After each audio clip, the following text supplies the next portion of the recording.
Hi welcome back to my channel. ಎಲ್ಲರೂ ಹೇಗಿದ್ದೀರಾ guys? ಹೋಪಿ ಚೆನ್ನಾಗಿದ್ದೀರಾ ಅನ್ಕೋತೀನಿ. ನಾನು ಕೂಡ ತುಂಬ ಚೆನ್ನಾಗಿದ್ದೀನಿ.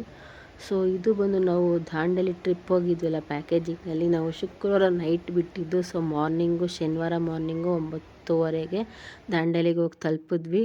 So night one day full ಮಾರ್ನಿಂಗಿಂದ ಫುಲ್ ನೈಟು ಶನಿವಾರ ದಾಂಡೇಲಿನಲ್ಲಿ ನಾವು ಸ್ಟೇ ಆಗಿದ್ವಿ. ಸೊ ದಾಂಡೇಲಿಲಿ ನಮಗೆ ಫುಲ್ಲು ಪ್ಯಾಕೇಜ್ ಅಂತೇಳಿ ಇದೆಲ್ಲ ಗೇಮ್ಸ್ ಎಲ್ಲ ಇತ್ತು. ಸ್ಟಾರ್ಟಿಂಗಲ್ಲಿ ನಮಗೆ ಪ್ಯಾಕೇಜಲ್ಲೆಲ್ಲ ಫ್ರೀ ಇರುತ್ತೆ ಅಂತ ಹೇಳಿದ್ರು. 4200 ರುಪೀಸು ದೊಡ್ಡವ್ರಿಗೆ ಮತ್ತು 3550 ರುಪೀಸು ಚಿಕ್ಕ ಮಕ್ಕಳಿಗೆ ಅಂತ ಹೇಳಿದರು. 5 ಇಯರ್ಸ್ ಒಳಗಿರೋ ಮಕ್ಳಿಗೆ ಫ್ರೀ ಅಂತ ಹೇಳಿದರು. ನಮ್ಮ ಮಕ್ಕಳಿಗೆಲ್ಲ ಟಿಕೆಟ್ ತೊಗೊಂಡಿದ್ರು 3550 ರುಪೀಸು, ನಮಗೆಲ್ಲ 4200 ರುಪೀಸ್ ತೊಗೊಂಡಿದ್ರು. ನಮಗೆಲ್ಲೂ ವರ್ತ್ ಅಂತ ಅನ್ನಿಸ್ಲೇ ಇಲ್ಲ. ನಿಜ ಒಂದು ಬ್ಯಾಡ್ ಎಕ್ಸ್ಪೀರಿಯೆನ್ಸ್ ಅಂತೂ ಆಗೋಯ್ತು. ನಮಗಂತೂ ಲೈಫ್ ಟೈಮಲ್ಲಿ ಇದೊಂದು ದಾಂಡೇಲಿ ಟ್ರಿಪ್ಪು ನಾವು ಎಷ್ಟೊಂದು ಸತಿ ಟ್ರಿಪ್ ಹೋಗಿದ್ದೀವಿ, ನಾವೇ ಹೋಗಿದ್ದೀವಿ. ಸೊ ಎಲ್ಲ ಕಡೆ ನಮ್ಗೆ ಒಳ್ಳೊಳ್ಳೆ ಎಕ್ಸ್ಪೀರಿಯೆನ್ಸೇ ಆಗಿತ್ತು ನಮ್ಮ ಕಡೆಯಿಂದ ನಾವು ಹೋಗಿದ್ದಾಗ. ಸೊ ಫಸ್ಟ್ ಟೈಮ್ ಪ್ಯಾಕೇಜಲ್ಲಿ ಅಂತ ಹೋದ್ವಿ. ನಿಜ ಬ್ಯಾಡ್ ಎಕ್ಸ್ಪೀರಿಯೆನ್ಸ್ ಆಯಿತು ನಮಗಂತೂ. ಮುಂದೆ ನಿಮ್ಗೆ ಏನು ಅಂತ ಶೇರ್ ಮಾಡ್ತೀನಿ. ಸೊ ಇನ್ನೂ ಯಾರೆಲ್ಲ ನನ್ನ ಚಾನಲ್ ಸಬ್ಸ್ಕ್ರೈಬ್ ಮಾಡ್ಕೊಂಡಿಲ್ಲ, ಸೊ ಪ್ಲೀಸ್ ಸಬ್ಸ್ಕ್ರೈಬ್ ಮಾಡ್ಕೊಂಡು ನೋಡಿ. ಹಾಗೂ ನಿಮಗೆ ಈ ವಿಡಿಯೋ ಇಷ್ಟ ಆದರೆ ಲೈಕ್ ಮಾಡಿ, ಇಷ್ಟ ಆಗಿಲ್ಲ ಅಂದರೆ ಡಿಸ್ಲೈಕ್ ಕೂಡ ಮಾಡಿ, ಹಾಗೂ ಕಮೆಂಟ್ ಮಾಡಿ.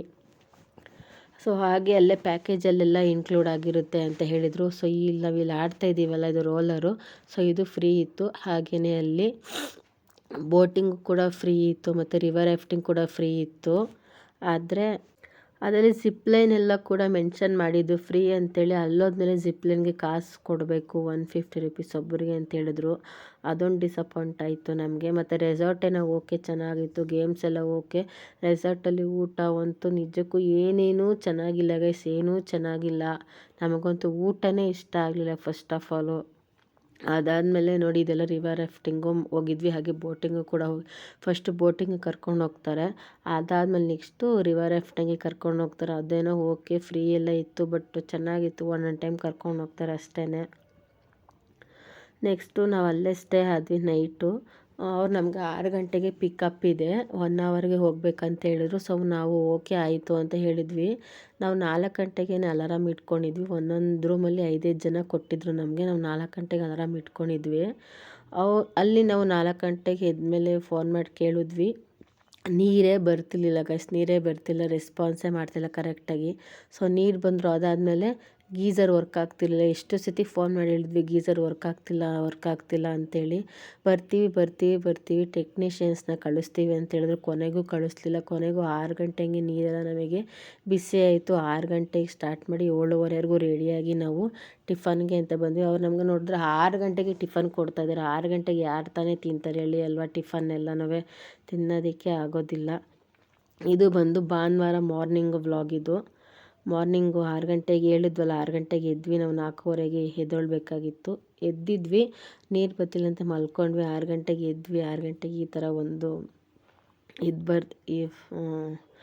ಒಳ್ಳೆ ಏನಂತಾರೆ ವಾತಾವರಣ ಚೆನ್ನಾಗಿತ್ತು. 6 ಗಂಟೆಗೆ ಎದ್ದು ಹಂಗೆ ವೀಡಿಯೋ ಮಾಡ್ಕೊತಾ ಇದ್ದೆ. 6 ಗಂಟೆ ಆಗಿದೆ ಟೈಮು. ಎಲ್ಲರೂ ರೆಡಿ ಆಗ್ತಿದ್ದಾರೆ ನಮ್ಮ ರೂಮಲ್ಲಿರೋರು. ನಾವೊಂದು 4-5 ಜನ ಇದ್ವಿ, ಮಕ್ಕಳು ಬಿಟ್ಟು. ದೊಡ್ಡವರು ಒಂದು 3 ಜನ ಇದ್ವಿ, ಮಕ್ಕಳು ಸೇರಿ ಒಂದು 3-4 ಜನ ಇದ್ವಿ. ನೋಡಿ ಮಕ್ಕಳೆಲ್ಲ ಇನ್ನೂ ಮಲಗಿದ್ದಾರೆ, ಕೆಲವರು ಸ್ನಾನಕ್ಕೆ ಹೋಗಿದ್ದಾರೆ. ಮಕ್ಕಳನ್ನೆಲ್ಲ ಆಮೇಲೆ ಎಬ್ಬಿಸೋಣ, ಫಸ್ಟ್ ನಾವು ರೆಡಿ ಆಗೋಣ ಅಂತೇಳಿ ನಾವು ರೆಡಿ ಆಗ್ತಾಯಿದ್ದೆ. ಸೊ ಎಲ್ಲರೂ ರೆಡಿಯಾಗಿ ಟಿಫನಿಗೆ ಹೋದ್ವಿ. ಟಿಫನ್ 6 ಗಂಟೆಗೆ ರೆಡಿ ಮಾಡಿ ಇಟ್ಬಿಟ್ಟಿದ್ದಾರೆ. ಅದನ್ನು ಬಿಸಿಬೇಳೆಬಾತು ಚೋಚೋ ಬೆಳಗ್ಗೆ ಯಾರು ತಿಂತಾರೆ ಹೇಳಿ ಅಲ್ವಾ? 6 ಗಂಟೆಗೆ ನಾವು ತಿನ್ನೋಕೆ ಹೋದಾಗ 7:30 ಆಗಿತ್ತು. ಅಷ್ಟೊತ್ತಿಗೆ ಯಾರೂ ಕೂಡ ತಿನ್ನಲ್ಲ. 5 ಅವರ್ ಜರ್ನಿ ಎಲ್ಲೂ ನಿಲ್ಲಿಸಲ್ಲ ಅಂತೇಳಿ, 1 ಅವರಿಗೆ ದಾಂಡೇಲಿಂದ 5 ಅವರ್ ಜರ್ನಿ ಅಂತೇಳಿ ಎಲ್ಲೂ ನಿಲ್ಲಿಸಲ್ಲ ಅಂತೇಳಿ 6:30ಗೆ ಟ್ರಿಪ್ ಆರ್ಗನೈಸ್ ಮಾಡಿದ್ರಲ್ಲ ಅವ್ರ ಕಡೆಯಿಂದ ಟಿಫನ್ ಇತ್ತು. ರೆಸಾರ್ಟ್ ಕಡೆಯಿಂದ ಇರಲಿಲ್ಲ ಟಿಫನ್ನು, ಟ್ರಿಪ್ ಆರ್ಗನೈಸ್ ಮಾಡಿದ್ರಲ್ವ ಪಲ್ಲವಿ ಹಾಲಿಡೇಸ್, ಸೊ ಅವ್ರ ಕಡೆಯಿಂದ ಈ ಟಿಫನ್ ಆರ್ಗನೈಸ್ ಆಗಿತ್ತು. ಬಟ್ ಓಕೆ ಯಾರಿಗೂ ಕೂಡ ಅಷ್ಟೊತ್ತಿಗೆ ಸ್ಯಾಟಿಸ್ಫ್ಯಾಕ್ಷನ್ ಆಗ್ತಿರ್ಲಿಲ್ಲ. ಅಷ್ಟೊತ್ತಿಗೆ ಯಾರೋ ತಿಂತಾರೆ ಹೇಳಿ ನನ್ನ ಮಗನೂ ತಿಂತಾನಿಲ್ಲ. ಬೇಡ ಬಲವಂತ ಮಾಡಿ ತಿನ್ನಿಸ್ತಾ ಇದ್ದೆ, ತಿನ್ನು ಅಂತ. ಮಕ್ಳಿಗೆ ಯಾರೆಲ್ಲ ಅಷ್ಟು ಬೇಗ ತಿಂತಾರಲ್ವ? ನಾವು ಕೂಡ ಎಲ್ಲ ತಿಂದ್ವಿ, ಹೊರಟ್ವಿ. 1 ಅವರಿಗೆ ಹೋಗೋಣ.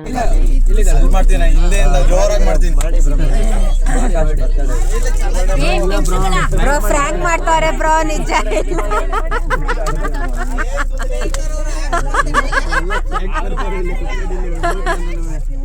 ಬಸ್ಸಲ್ಲೆಲ್ಲ ಹಾಗೆ ಸ್ವಲ್ಪ ಕಾಮಿಡಿ ಎಲ್ಲ ಮಾಡಿಕೊಂಡು ನೆಕ್ಸ್ಟ್ 1 ಅವರ್ ಬೋಟಿಂಗಿಗೆ ಹೋದ್ವಿ.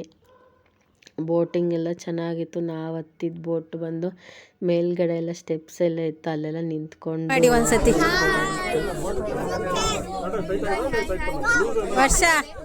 ವರ್ಷ ಹಿಂಗ ಅನ್ನಕ್ ಬರಲ್ವಾ? ಹಿಂಗಂತ ಎಲ್ರು ಹಾಯ್ ಮಾಡಿ.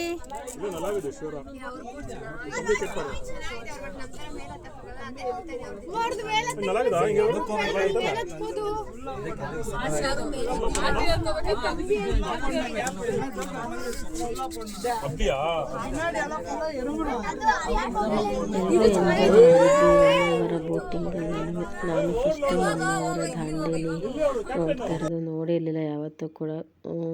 ಸೊ ಎಲ್ಲರೂ ಎಂಜಾಯ್ ಮಾಡಿದ್ವಿ. ಇನ್ನವರೆಲ್ಲ ನಮ್ಮ ಬಸ್ಸಲ್ಲಿರೋರೆ, ಇನ್ನೂ ಸ್ವಲ್ಪ ಜನ ಬೇರೆ ಬೋಟಿಗೆ ಹೋದ್ರು. ನಮ್ಮ ಬಸ್ಸಲ್ಲಿರೋರು ಸ್ವಲ್ಪ ಜನ ಬೋಟಿಗೆ ಹಾಕ್ಕೊಂಡಿದ್ದಾರೆ. ಬೋಟು ಎಲ್ಲ ಚೆನ್ನಾಗಿತ್ತು, ಎಂಜಾಯ್ ಮಾಡಿದ್ವಿ. ಬಟ್ ನಮಗೆ ಟ್ರಿಪ್ ಆರ್ಗನೈಸ್ ಕಡೆಯಿಂದ ತುಂಬಾ ಒಂದು ನಿಜ ಲೈಫಲ್ಲಿ ಮರೆಯೋಕ್ಕಾಗದೇ ಇರೋ ಥರ ಒಂದು ಎಕ್ಸ್ಪೀರಿಯೆನ್ಸ್ ಆಗುತ್ತೆ. ತುಂಬಾ ಬೇಜಾರಾಗೋಯಿತು ನಮಗೆ. ನೈಟು ನಾವು ಮುರುಡೇಶ್ವರ ಎಲ್ಲ ನೋಡಿಕೊಂಡು ಹೊರಟ್ವಿ. ನೈಟು ಮಧ್ಯಾಹ್ನನೂ ಊಟ ನಮಗೇನು 1 ಅವರ್ದಲ್ಲಿ 1 ಅವರ್ದಲ್ಲಿ ಅವರೇ ಮುಂಚೆನೇ ಮಾಡಿಟ್ಕೊಂಡು ಬಂದಿದ್ದರು. ಅಲ್ಲೂ ಕೂಡ ಊಟ ನಮಗೆ ಅನ್ನ ಸಾಂಬಾರು, ಅನ್ನ ರಸ, ಮೊಸರನ್ನ ಅಂತ ಇತ್ತು. ರಸಮ್ ಕೂಡ ಹಾಳಾಗ್ಬಿಟ್ಟಿತ್ತು. ಅನ್ನ ಸಾಂಬಾರೇನೋ ಓಕೆ ಚೆನ್ನಾಗಿತ್ತು. ಮತ್ತು ಕಾಬೂಲ್ ಕಡಲೆಕಾಳ್ದೇನೋ ಮಾಡಿದರು ಪಲ್ಯ ಥರ, ಅದು ಕೂಡ ಅಳ್ಸೋಗ್ಬಿಟ್ಟಿತ್ತು. ನಾವು ಕಾಸು ತಾನೇ ಕೊಡ್ತೀವಿ, ಕಾಸು ಕೊಡೋ ತಕ್ಕನಾಗ ನಾವು ನೋಡ್ಕೊಬೇಕಲ್ವ. ಕಾಸು ಮಾತ್ರ ಬಸ್ ಹತ್ತಿದ ತಕ್ಷಣವೇ ಈಸ್ಕೊಂಡ್ಬಿಡ್ತಾರೆ. ಸೊ ಎಲ್ಲರೂ ದುಡಿಯೋದಕ್ಕೆ ಎಷ್ಟು ಕಷ್ಟಪಟ್ಟಿರ್ತೀವಿ, ಏನೋ ಒಂದು ಎಂಜಾಯ್ಮೆಂಟಿಗೆ ಅಂತ ಹೋಗ್ತೀವಿ. ಹೋದಾಗ ನೀಟಾಗಿ ಸರಿಯಾಗಿ ಏನೋ ರೆಸ್ಪಾನ್ಸ್ ಮಾಡಿಲ್ಲ, ಊಟ ತಿಂಡಿ ಚೆನ್ನಾಗಿಲ್ಲ ಅಂದರೆ ಎಲ್ರಿಗೂ ಕೋಪ ಬಂದೇ ಬರುತ್ತೆ ಅಲ್ವಾ. ಅದಾದಮೇಲೆ 1 ಅವರದಿಂದ ಮುರುಡೇಶ್ವರಕ್ಕೆ ಹೋದ್ವಿ. ನಾನು ಫಸ್ಟ್ ಟೈಮ್ ಮುರುಡೇಶ್ವರ ನೋಡ್ತಾ ಇರೋದು. ತುಂಬ ದಿವಸದಿಂದ ಅನ್ಕೊತಿರ್ತೀನಿ ನಾನು ಯಾವುದೇ ಟೆಂಪಲ್ ನೋಡ್ಬೇಕಂತ ಅನ್ಕೋತೀನಿ, ಅದು ನೋಡ್ತಾ ಇದ್ದೀನಿ ಏನೋ ಗೊತ್ತಿಲ್ಲ. ಸೊ ಫೈನಲಿ ಮುರುಡೇಶ್ವರದಲ್ಲೆಲ್ಲ ಎಂಜಾಯ್ ಮಾಡಿದ್ವಿ, ಗೀಚೆಲ್ಲ ನೋಡಿಕೊಂಡು. ಅದಾದಮೇಲೆ ನೈಟು ಎಲ್ಲ ಹೊರಟ್ವಿ. ನೈಟು ಒಂದು 10 ಗಂಟೆಗೆ ಎಲ್ಲೋ ಒಂದು ಕಡೆ ಊಟಕ್ಕೆ ಹಾಕಿದ್ರು ಪೆಟ್ರೋಲ್ ಬಂಕ್ ಕಡೆಗೆ. ಅಲ್ಲಿ ಪೆಟ್ರೋಲ್ ಬಂಕ್ ಕಡೆಯಲ್ಲಿ ತುಂಬಾ ಜಗಳ ಆಗೋಯಿತು ನಮ್ಮ ಬಸ್ಸವ್ರವ್ರಿಗೂ ಮತ್ತು ಪೆಟ್ರೋಲ್ ಬಂಕಲ್ಲಿರೋರ್ಗು.